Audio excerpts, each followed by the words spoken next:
What's up, Willowbrook?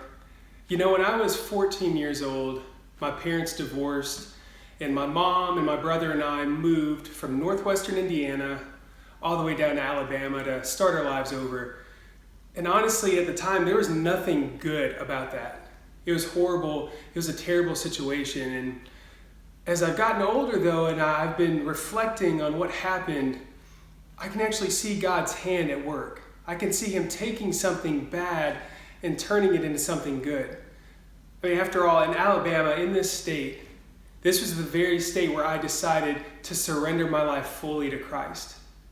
It was here in Alabama that I heard God's call into the ministry. It was here in Alabama where I met my wife and we got married and we had our son. And it was here in Alabama that I came on to serve at Willowbrook. You know, God has a way of taking things that are bad and turning them into things that are good. And we see this today in Acts chapter 11. Starting in verse 19, we read that because of Stephen's death and the persecution that followed, the believers left Jerusalem and they scattered to Phoenicia, to Cyprus, to Antioch. But it goes on to say that they spread the word, the gospel, to the Jews. But the story doesn't stop there.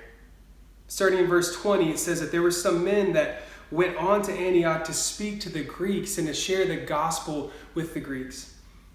In verse 21, it says that because of this, a great number of people believed and turned to the Lord. When Barnabas comes to check out what's actually going on in verse 23, it says that he arrived and it says that he was glad because he saw the grace of God, meaning that he saw this horrible situation and he saw God turn it into something beautiful. From persecution to proclamation, from death to life. And God still works this way today. What about you watching right now? Is there a time that you can remember that God took a situation that was bad and now He's turned it into something good? Or maybe you're in the middle of a bad scenario. Maybe you're in the middle of something horrible. You know, right now our whole world is in the midst of this COVID-19 pandemic. And on the surface, there's nothing good about it. People are suffering. People are hurting. People are dying. But the God that we serve doesn't change.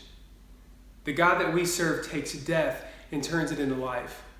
The God that we serve is good and shows His grace and points us back to Him. So I believe, like Barnabas, one day we will look at this situation and we will see God's grace. And we will be glad at what He's done. God bless you.